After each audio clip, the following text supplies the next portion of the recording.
At first glance, the Patek Philippe 5170 and A. Lange Söhne 1815 chronograph may appear similar on paper, but they each bring their unique essence and character to the world of high-end watchmaking.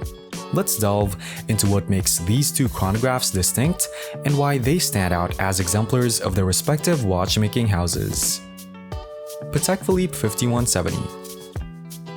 The Patek Philippe 5170 is a superb example of the brand's timeless elegance and understated luxury.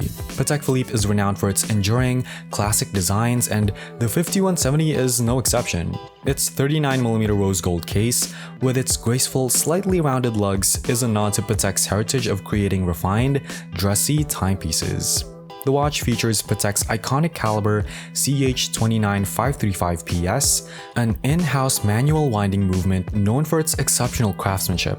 The dial layout is balanced and uncluttered, emphasizing legibility and harmony. It's a perfect representation of Patek Philippe's commitment to traditional watchmaking, timeless design, and flawless finishing. A. Lange Söhne 1815 chronograph. In contrast, the A. Lange Söhne 1815 chronograph is a showcase of German precision and watchmaking excellence. It also boasts a 39mm rose gold case, but the design takes a more straightforward and functional approach. Lange is known for its rigorous attention to detail and artisanal finishing, and the 1815 chronograph is a reflection of this. The movement, Lange's in-house caliber L951.5, is a marvel of traditional German watchmaking with its 3/4 plate, hand-engraved balance cock, and impeccable hand finishing.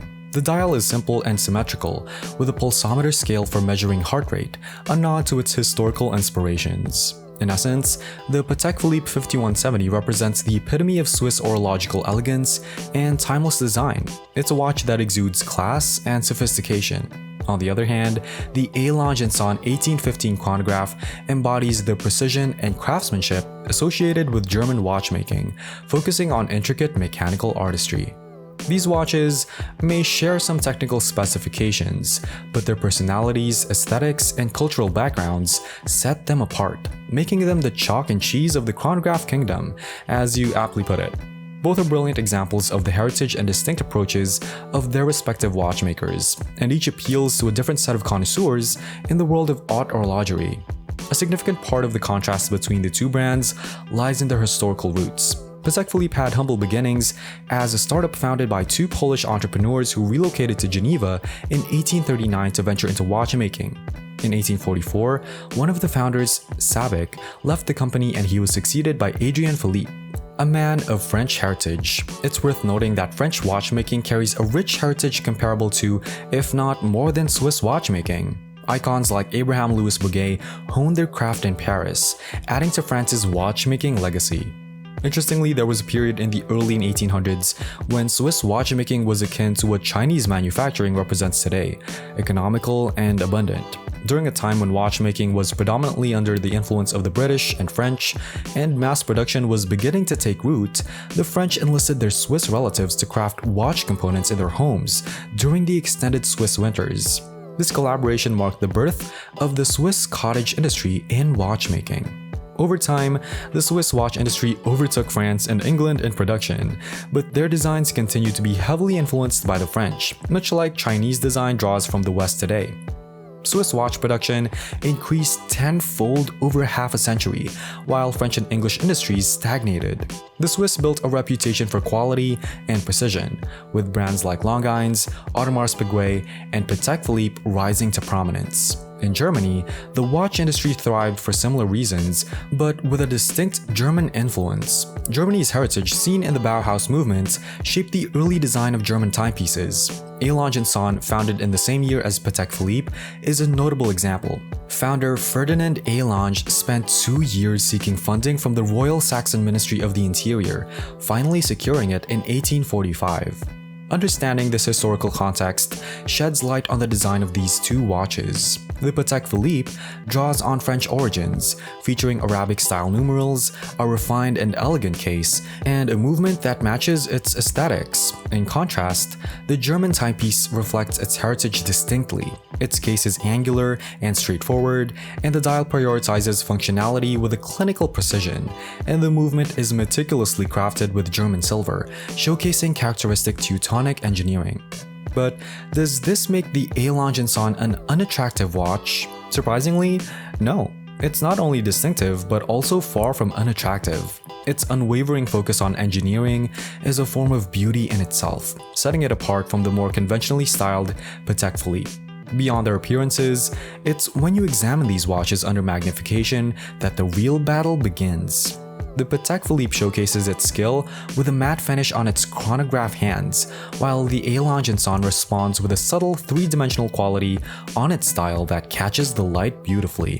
The Patek employs concentric circles on its subdials in a strategic move, while the Lange counters with gleaming, bulbous prints. The Patek's applied numerals are expertly shaped and polished, while the Lange Söhne delivers a deep, heart-blued finish on its hands. In terms of operation, both watches offer a crisp action. The Lange Söhne, equipped with the caliber L951.5, provides uniform pressure during start-stop and reset functions. Patek Philippe's caliber CH29535PS, on the other hand, shows a bit of inconsistency, requiring more pressure for start and stop, yet almost none for the reset. Both movements come with instant change minute counters and approximately 60 hours of power reserve. Patek Philippe edges ahead slightly with a reserve of 65 hours. A notable feature of the Lange Söhne is the flyback mechanism, enabling you to reset the chronograph while it's running, a useful function for timing laps, although it might be an infrequent use for this watch. Turning the watches over, the Lange Söhne gains points for its hand-engraved balance with a swan neck regulator, adding a touch of elegance to an otherwise understated watch. In contrast, the column wheel, openly visible on the Lange, is concealed by a cap on the Patek, which is a missed opportunity as it's fascinating to see the mechanical brain of the chronograph in action.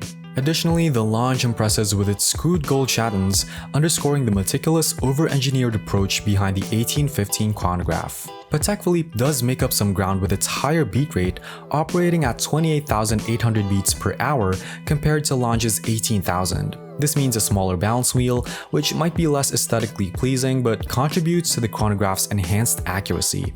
When you watch the chrono secondhand, you'll notice it ticking 8 times per second for Patek, as opposed to only 5 times per second for Lange. This also results in a smoother sweep. It's a close contest, no doubt. These two watches represent the pinnacle of the industry, each with a distinct character stemming from its historical roots. It's a neck-and-neck race, a photo finish. However, there's one more important detail to consider before you make your decision. Patek Philippe comes with an RRP of £58,850, while the Lange Söhne is priced at £40,300. With that in mind, I'll leave it to you to decide which one you believe reigns supreme. And that's a wrap. We appreciate your company here at Ventichic.